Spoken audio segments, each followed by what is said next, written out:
on ITV.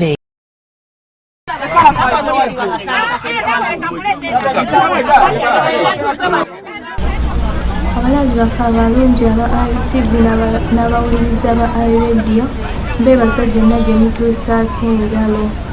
Tuli mu pulogulaamu Olugendo n'omuweereza we Lady Shabira. Olwaleero tukuleetedde olugendo lw'engalo nkalu.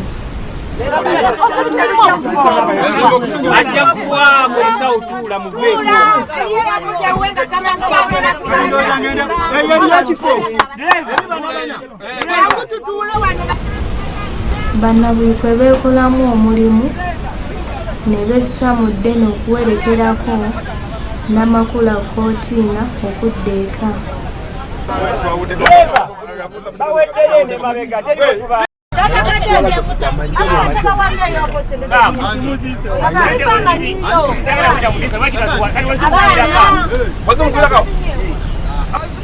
Twasimbula ku makya ssaawa 4 okuva ewa Uncle Chirwa e Lubanyi.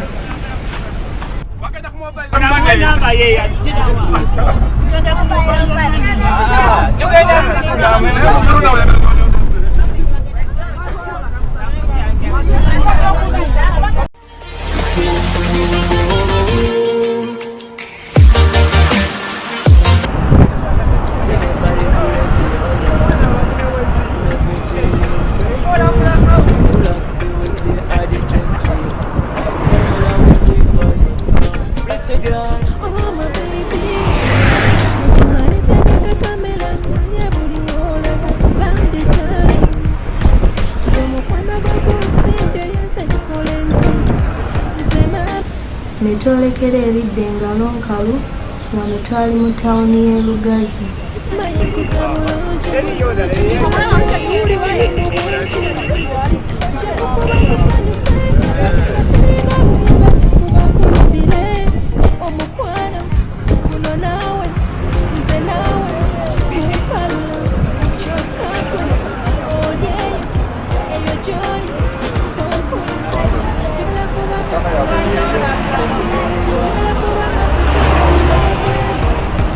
Wuuyo ne twolekera Mukono tawuni ewa Nambooze.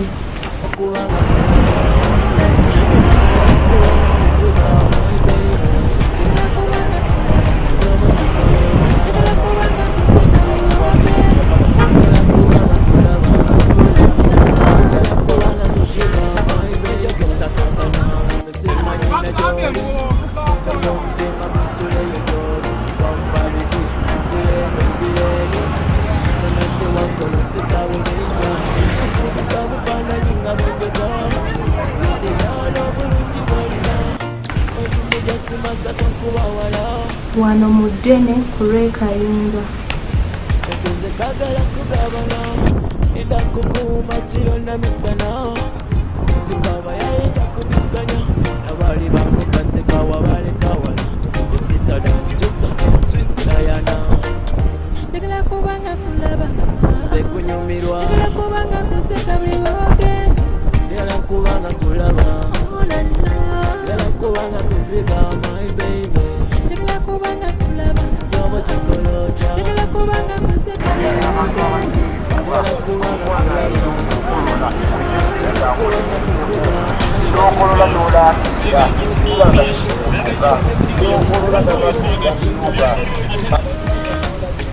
Twagenda Kipayopayo yogayoga mu Kalagi.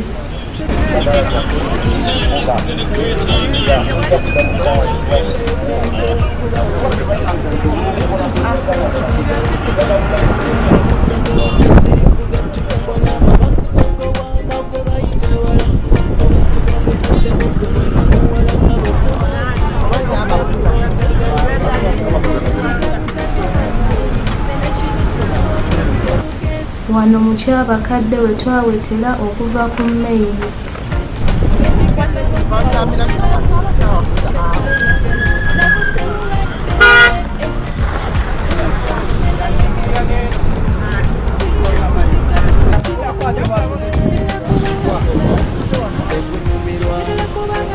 Poliisi yatusalako nga tunaatera okusala omugga Ssezzibwa ebusiika mu Luweero. Oyo olumpole batuuse mutwala butwazi.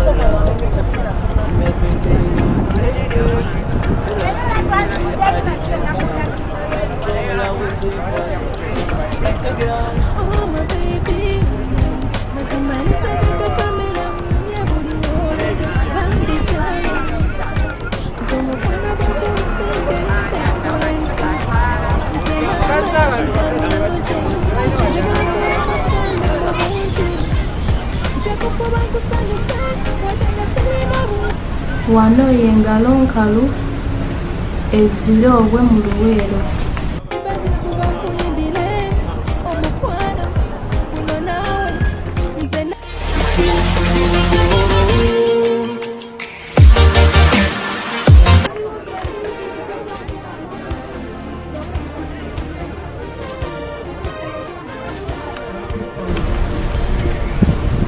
Abakungu bazze bajja mu bungi.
Emmanga bbaawe n'akalya mukkirize zikke. Mukyala Ruzimwa yayambaza bba ekkanzu okulaga nti ye mukungubazi omukulu.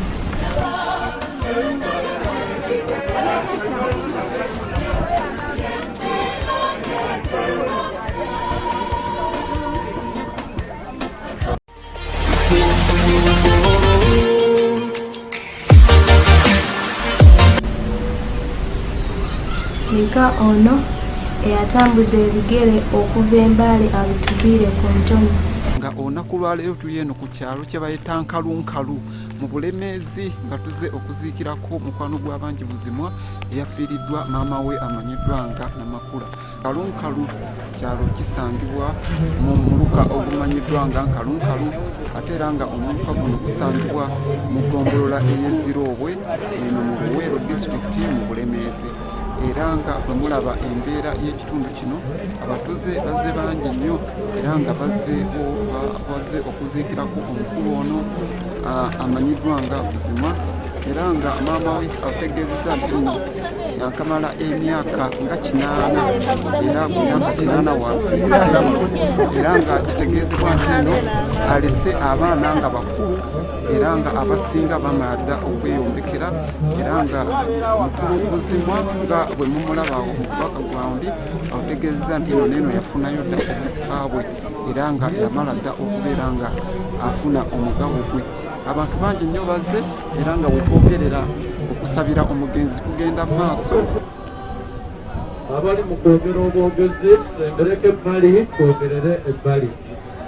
Bannaddiini okuva mu Ekereziya. Naye twondera Katonda omuyinza wa buli kantu.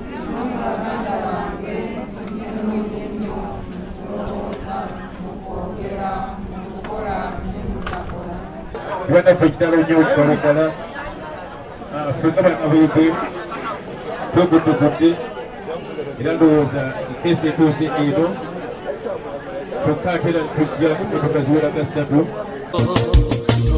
Serialoba, erisiga, erirobo bulungi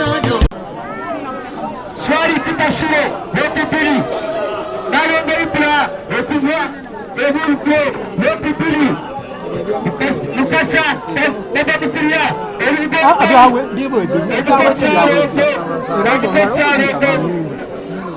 Ramazan ebibaddusa ssebe tweyanziza ekikulu. Omugenzi Namakula Fortina yawangaala okumala emyaka 86.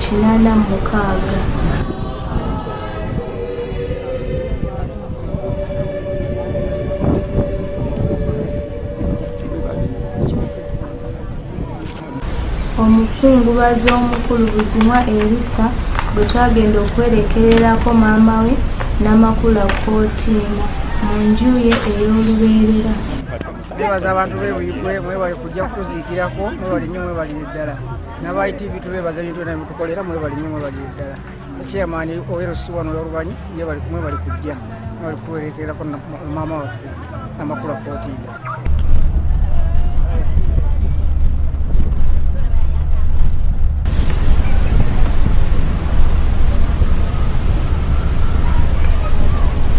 Olwo lwe lubadde olugendo lwaffe olwaleero n'omuweereza wa Lady Shabira kambasibulire wano eno tujja kuba tulabagana mu pulogulaamu yaffe eneddako ku Maata 12. This is ITV Uganda. See your dreams.